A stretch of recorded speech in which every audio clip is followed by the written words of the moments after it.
जय Hind. SK Maurya education YouTube channel पर आप सभी का स्वागत है। आज हम मैथ के कुछ इम्पॉर्टेंट क्वेश्चन करेंगे जो कि ALP में पूछे गए हैं। तो चलिए स्टार्ट करते हैं।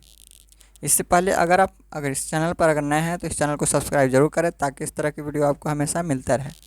चलिए, ALP में पूछे गए सवाल, ये जितने भी हम आज सवाल करेंगे वो सभी ALP में पूछे गए हैं। तो चलिए, क्वेश्चन है, पिनाकी भावती से 9 वर्ष छोटी है। 13 वर्षों के बाद भावती की आयु पिनाकी की आयु की 1.2 गुना है। पिनाकी की वर्तमान आयु क्या होगा?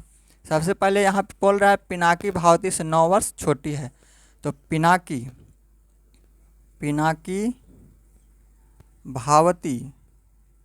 भावती से 9 वर्ष छोटी है, यानी इससे छोटी है 9 वर्ष। ये मान ली कि x है तो ये x माइनस 9 हो गया, यानी इससे 9 वर्ष छोटी है तो x माइनस 9 कर देंगे।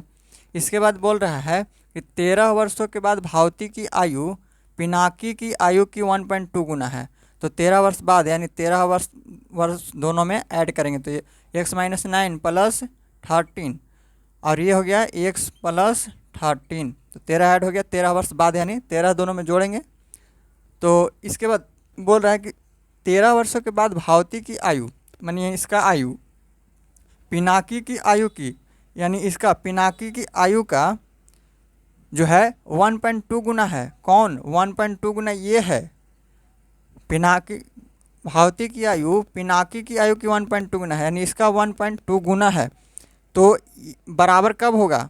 ये इसका 1.2 गुना है, ये पिनाकी की आयु की 1.2 गुना ये है, तो बराबर इसको करना है। तो हम 1.2 से इसको को गुना करेंगे तो ये बराबर हो जाएगा, क्योंकि ये जो है इससे 1.2 गुना ये ज़्यादा है, तो इसमें गुना करेंगे तो ये बराबर हो जाएगा। तो अब क्या करेंगे, इसको ये 12/10 इसको लिखेंगे तो काटेंगे तो 6 दूना 12 और 5 दूनी 10, तो ये 6/5 हो जाएगा यहाँ पे।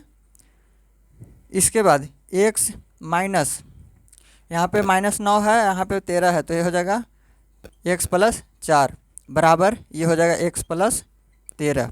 अब ये 6 है, 6/5 है, गुना में है 5, सॉरी भाग में है, तो इधर आ जाएगा तो गुना में हो जाएगा। तो यहाँ पे 5 कर देते हैं, यहाँ से 5 हटा देते हैं, तो ये हो गया। अब इसको गुना कीजिए तो 6x प्लस 6 के 24 बराबर 5x प्लस 13×5 65। अब यहाँ पे सोल्व करेंगे, ये 6x माइनस 6x ये 5x बराबर किस तरफ आएगा तो -5x बराबर ये हो जाएगा 65 और ये बराबर के इस तरफ में 24 है प्लस में, तो इधर आएगा तो माइनस में 24, तो ये x बराबर हो जाएगा 65 में 24 काटेगा तो ये 1 हो जाएगा, ये 41 हो जाएगा, यानी x बराबर कितना आया 41। अब बोल रहा है कि पिनाकी की वर्तमान आयु ज्ञात करना है। तो पिनाकी की एक कितना है x माइनस 9 है, तो x बराबर हमें 41 आया है। तो पिनाकी की आयु है कितना वर्तमान में x माइनस 9 है, x माइनस 9 है, तो ये हो गया 41 माइनस 9, तो ये हो जाएगा आपका 32 वर्ष हो जाएगा। पिनाकी की आयु कितना हो जाएगा 32 वर्ष हो जाएगा। तो ये था आपका, उम्मीद है आपको ये समझ में आया होगा। सब देखिए यहाँ पे बोला पिनाकी भावती से 9 वर्ष छोटी है, भावती से 9 वर्ष छोटी, यानी इसको हम x मान लेते हैं, वर्तमान में इसकी x है तो इससे ये 9 वर्ष छोटी है। ये वर्तमान में x है भावती, तो ये x माइनस 9 है वर्तमान में। अब कह रहा है 13 वर्षों के बाद भावती की आयु पिनाकी की आयु की 1.2 गुना है। 13 वर्ष के बाद इसको 13 वर्ष, इसमें भी 13 वर्ष जोड़ेंगे, अब इसमें भी 13 वर्ष जोड़ेंगे, यानी 13 वर्ष बाद बोल रहा है तो 13 ऐड करेंगे। अगर पहले का था तो 13 घटाते, तो कह रहा है कि भावती की आयु पिनाकी की आयु की 1.2 गुना है। भावती की आयु पिनाकी की 1.2 गुना है ये, तो 1.2 गुना है, तो हम जब बराबर करेंगे तो बराबर कैसे होगा, इसको दोनों को बराबर करना है। तो 1.2 ये 1.2 गुना है इसका, तो इसमें हम 1.2 से गुना करेंगे तो ये बराबर हो जाएगा। बाकी आपको सॉल्व करना है, आपका आंसर आ जाएगा। तो अब वर्तमान आयु पिनाकी कितना है 32 वर्ष। नेक्स्ट क्वेश्चन देखेंगे हम लोग। क्वेश्चन है -50 -47 -44 ... इसी तरह से आगे बढ़ते क्या है, तो कह रहा है कि 20वां पद ज्ञात करना है। 20वां पद यानी n वां नंबर हमें ज्ञात करना है। तो n वां नंबर ज्ञात करने के लिए कैसे ज्ञात करते हैं n वां नंबर? समानांतर श्रेणी का ये क्वेश्चन है। समानांतर श्रेणी के लिए जो n वां पद निकालना रहता है उसका फॉर्मूला होता है a plus n-1 into D. ये फार्मूला होता है n वां पद निकालने के लिए। n वां पद निकालने के लिए फार्मूला ये होता है a plus n-1 into D. तो ये याद रखेंगे, ये समानांतर श्रेणी का क्वेश्चन है। तो सबसे पहले इसके लिए a हमें ज़रूरी है, तो a, इसके बाद n ज़रूरी है, फिर n, इसके बाद फिर d ज़रूरी है। ठीक है, ये हम लिख लिए। तो एक क्या होता है, सार्व ए जो है शुरू में जो अंक रहता है उसको वो रहता है a। तो यहाँ पे a हो गया 50, फर्स्ट नंबर है, वो 50 हो गया। a बराबर n है जो 20वां पद हमें निकालना है, तो ये हो गया n वां। तो n बराबर हो गया 20। इसके बाद d सार्व अंतर, इसमें अंतर कितना का चल रहा है, देखिए यहाँ पे -50 है, यहाँ पे -47 है, -44 है।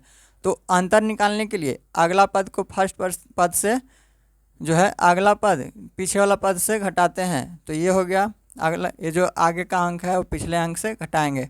तो -47 माइनस जो है -50 है, इस तरह से। तो -47 या माइनस माइनस प्लस हो जाएगा, ये 50 हो जाएगा। तो कितना हो जाएगा, सर्व अंतर 3। तो d बराबर 3, यानी अंतर कितना हो गया 3। इसमें से इसको घटाएंगे, अब निकालेंगे।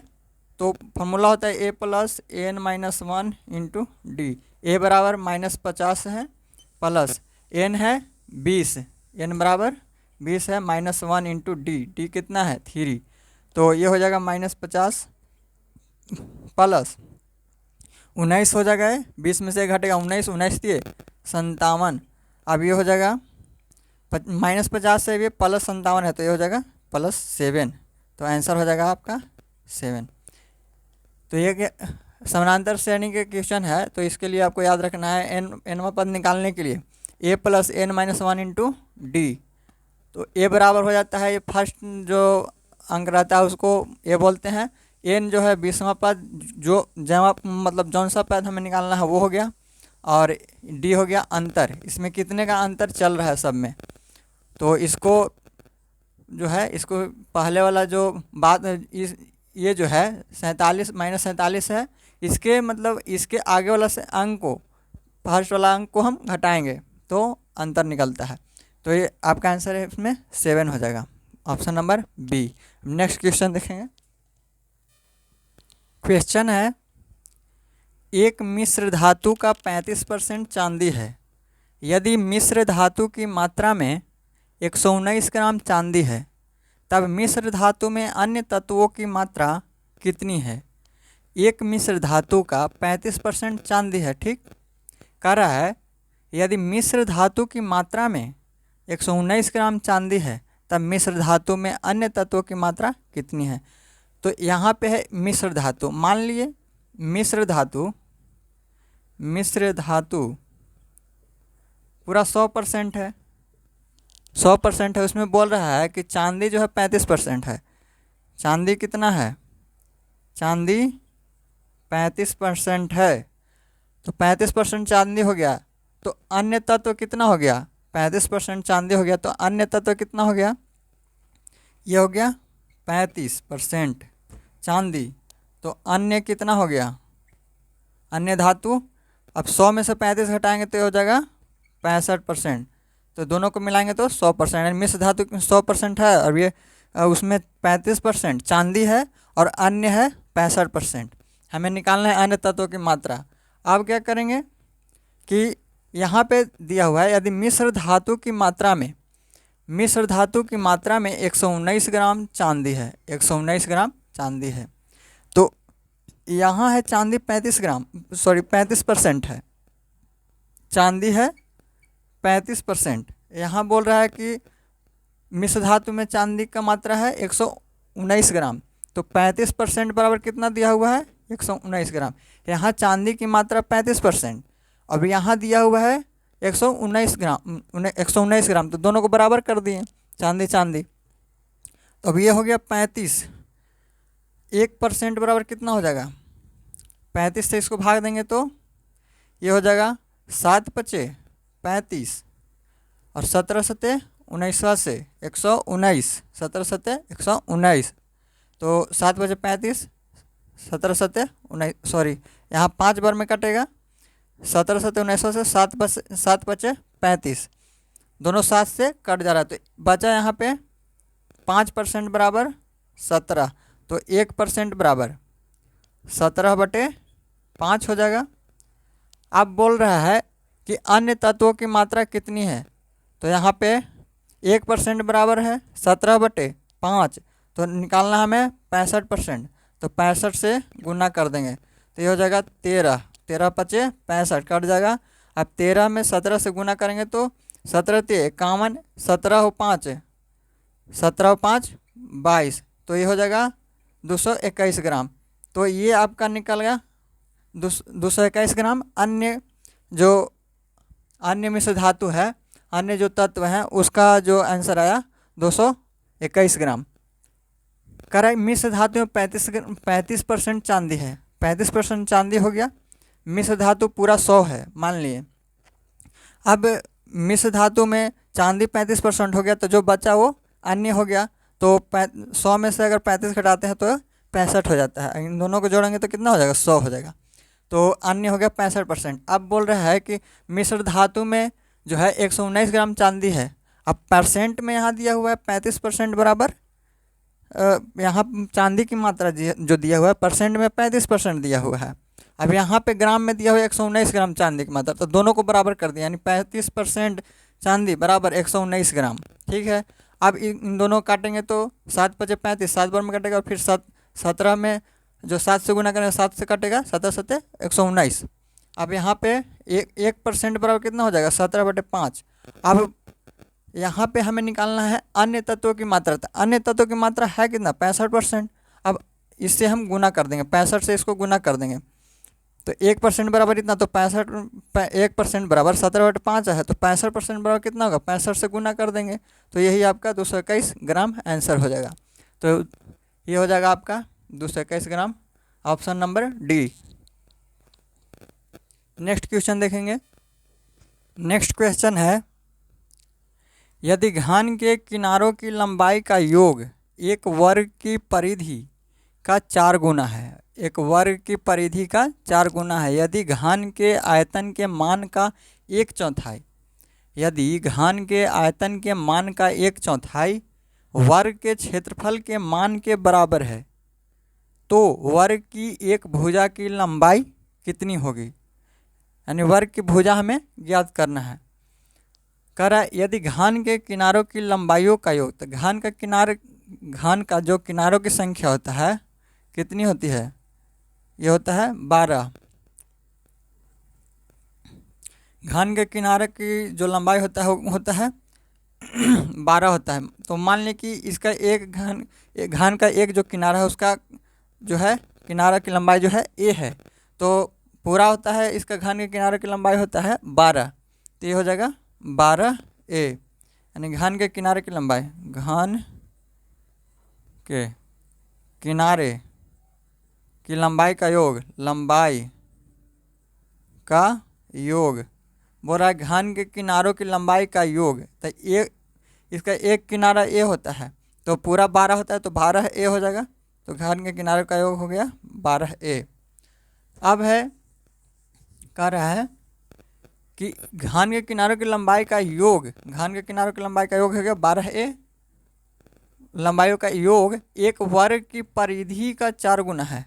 एक वर्ग की परिधि, यानी वर्ग की परिधि होता कितना है, परिधि होता है वर्ग की परिधि यानी परिमाप, वर्ग का परिमाप 4a, तो इसको a यहाँ पर ही है तो इसको हम x मान लेते हैं, यानी वर्ग की जो भुजा है भुजा को हम x मान लेते हैं, वर्ग की भुजा को x मान लेते हैं, तो ये हो जाएगा 4a।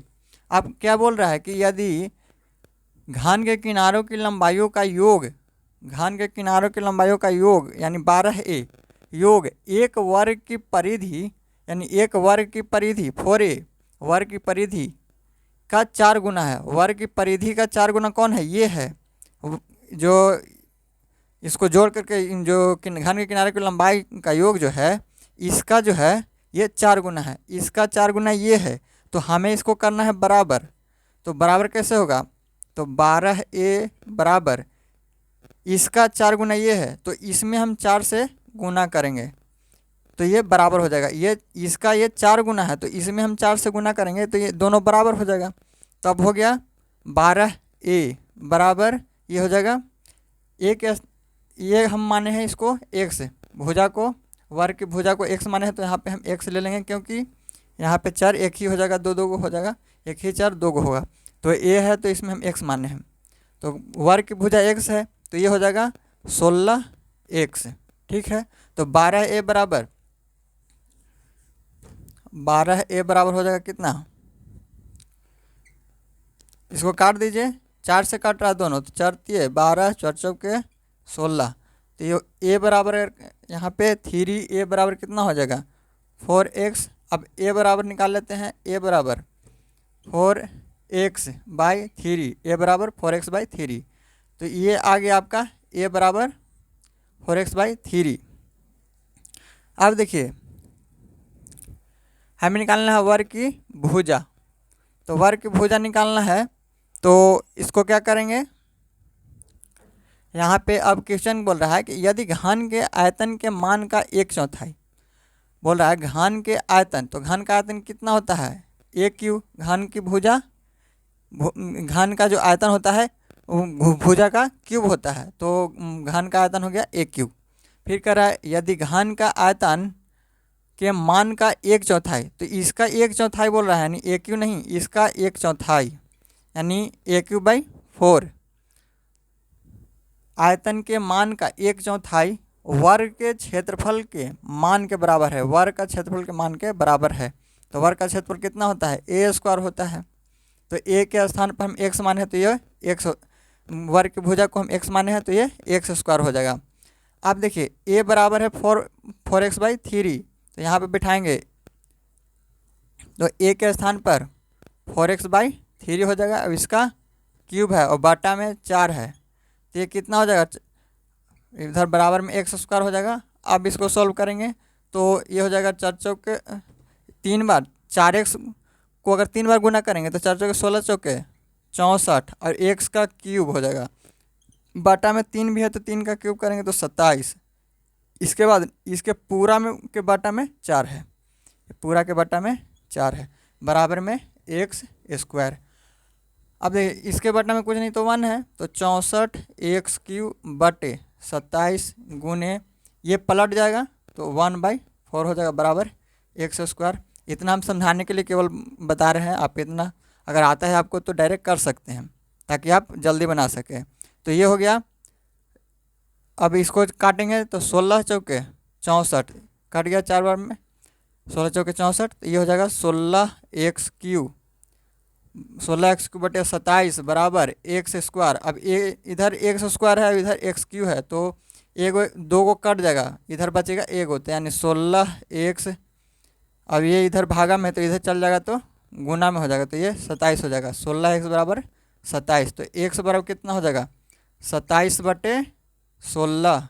तो ये आपका आंसर हो जाएगा, 27/16 आपका आंसर हो जाएगा। एक बार और समझेंगे, घन के किनारों की लंबाइयों का योग।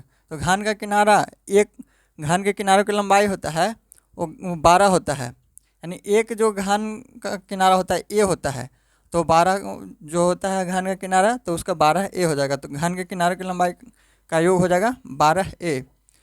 तो कह रहा है कि घन के किनारों की लंबाई का योग एक वर्ग की परिधि 4x यानी वर्ग का परिमाप क्या होता है? 4a होता है, तो a के स्थान पर हम x लिखे हुए यहाँ पे। वर्ग के परिमाप का 4 गुना है, वर्ग के परिमाप का 4 गुना ये है, तो 4 गुना जब ये है तो बराबर करने के लिए हम 4 गुना इसी को करेंगे, तो अब बराबर हो गया। तो ये आ गया आपको 3a, यानी a बराबर 4x/3। अब इसका बोल रहा है फिर कि यदि घन के आयतन के मान का 1/4, घन के आयतन a³ होता है, इसका 1/4 यानी 1/4 घन के आयतन के मान का 1/4 वर्ग के क्षेत्रफल के मान के बराबर है। वर्ग का क्षेत्रफल x², तो ये बराबर है दोनों। आप इसको एक के स्थान पर 4x/3 बैठा दिए तो गुना किए तो 64x³ 27/4 था। इसको सॉल्व किए तो आपका x बराबर 27/16 आएगा, जो कि वर्ग की भुजा x माने थे, तो x बराबर 27/16। नेक्स्ट क्वेश्चन देखेंगे। क्वेश्चन है, एक परिमेय संख्या का हर इसके अंश से 10 अधिक है। यदि अंश को 4 बढ़ा दिया जाए और हर में 3 कम कर दिया जाए तो प्राप्त संख्या 5/6 हो जाता है। वास्तविक परिमेय संख्या क्या है? वास्तविक परिमेय संख्या हमें ज्ञात करना है। तो एक परिमेय संख्या क्या होता है? P/Q के रूप में होता है, इस तरह से। तो परिमेय संख्या का हर, इसको अंश बटे हर, यानी ये अंश है, ये हर है, तो कह रहा है कि परिमेय संख्या का हर इसके अंश से, परिमेय संख्या का हर नीचे वाला अंश ऊपर होता है, हर नीचे होता है। तो कह रहा है कि परिमेय संख्या का हर इसके अंश से 10 अधिक है। हर जो है अंश से 10 अधिक है, तो अंश कितना मान लेते हैं हम? अंश मानते हैं 1 से। तो कह रहा है कि इसके जो हर है इसके अंश से 10 अधिक है, तो अंश x है, तो इससे 10 अधिक है, तो 10 अधिक हो गया, x + 10 हो गया। ये आपका P/Q के रूप में परिमेय संख्या हो गया। P/Q के रूप में ये हो गया, P/Q के रूप में परिमेय संख्या, यही वास्तविक संख्या है, इसी को हमें ज्ञात करना है। अब बोल रहा है अधिक है, यदि अंश को 4 बढ़ा दिया जाए, अंश कितना है? x, अंश को 4 बढ़ा दिया जाए, और फिर कह रहा है अंश को 4 बढ़ा दिया जाए और हर में 3 कम कर दिया जाए, तो हर कितना है? x + 10 है, तो x + 10 में 3 कम कर दिया जाए, तो हर ये अंश हो गया। अंश में 4 बढ़ाने के लिए बोल रहा है और हर में 3 घटाने के लिए बोल रहा है, तो अंश x है और बोल रहा है कि अंश जो है, हर जो है अंश से 10 अधिक है, तो x + 10, अंश है x, तो इससे 10 अधिक है, तो x + 10 हो जाएगा। अब बोल रहा है कि हर अंश जो है, अंश में 4 बढ़ा दिया जाता है, तो x + 4 हो गया, और हर में 3 घटा दिया जाता है, कम कर दिया जाता है 3 में, अंश में हर में जो है 3 कम कर दिया जाता है, तो अंश है, हर है x + 10, तो x + 10 - 3 घटा दिए इसमें। तो जब इतना जब किया जाता है, तो 3 जब कम कर दिया जाता है तो प्राप्त संख्या 5/6 हो जाता है। तो ये जब इसको इस तरह से किया जाता है तो कितना हो जाता है? 5/6 हो जाता है। तो ये हो गया 5/6। अब इसको तीसरा गुना कीजिए तो 6x + 24 बराबर, ये हो जाएगा x + 10 में से 3 जाएगा तो कितना हो जाएगा? 7 हो जाएगा। तो जब गुना करेंगे तो 5x, ये हो जाएगा प्लस 7 बचेगा, तो 7 × 5 = 35, तो ये हो गया। 6x इधर है और 5x इधर है, तो 5x इधर आएगा तो घट जाएगा, तो बचेगा x बराबर 35। अब ये 24 है इधर प्लस में, बराबर के इस तरफ जाएगा तो 24 माइनस में हो जाएगा, तो x बराबर कितना आएगा? घटाएंगे तो 1 11, ये 11 आ गया। x बराबर कितना आया? 11। अब हमें बोल रहा है कि वास्तविक परिमेय संख्या ज्ञात कीजिए, तो वास्तविक परिमेय संख्या था कितना? x/x + 10, तो x बराबर कितना है? 11, और बटा में फिर x बराबर 11 + 10, तो यह हो जाएगा 11/21। तो आंसर आपका हो जाएगा 11/21। तो ये है आपका ऑप्शन नंबर डी। कह रहा है कि यदि परिमेय संख्या का हर, तो हर कह रहा है कि परिमेय संख्या का हर इसके अंश से 10 अधिक है, तो अंश ये होता है ऊपर वाला और हर नीचे वाला, तो कह रहा है कि हर जो है से अंश से 10 अधिक है, तो हर अंश है x, तो हर हो जाएगा x + 10। अब बोल रहा है कि यदि अंश को 4 बढ़ा दिया जाए, तो अंश है कितना? x है, तो इसमें 4 बढ़ा दिए। उसके बाद बोल रहा है कि हर में 3 कम कर दिया, तो x + 10 जो है हर था, इसमें 3 कम कर दिए, तो जब कम कर दिया जाता है तो प्राप्त संख्या 5/6 हो जाता है, तो ये बराबर में 5/6 हो गया। इसको हल करेंगे तो आपको 11 आएगा। 11 जो है x बराबर आया, तो x बराबर 11 ऊपर में और नीचे में x + 10 जोड़ेंगे तो हो जाएगा 11/21, तो ये आपका आंसर हो जाएगा। तो उम्मीद है कि जो हम क्वेश्चन बताए हुए हैं वो आपको अच्छे से समझ में आया होगा। अगर आपको वीडियो अगर समझ में आता है तो लाइक ज़रूर करेंगे, शेयर भी करेंगे। तो ये जितना भी जो ALP में पूछे गए हैं वही सवाल हम किए हुए हैं। आप जो है इस तरह के क्वेश्चन जो है करते रहिएगा। तो उम्मीद है कि आपको ये जितना हम क्वेश्चन बताएं आपको समझ में आ गया है। अगर आपको ठीक लगता है वीडियो तो वीडियो को लाइक शेयर सब्सक्राइब एंड जो है शेयर ज़रूर करें। Thank you. जय हिंद।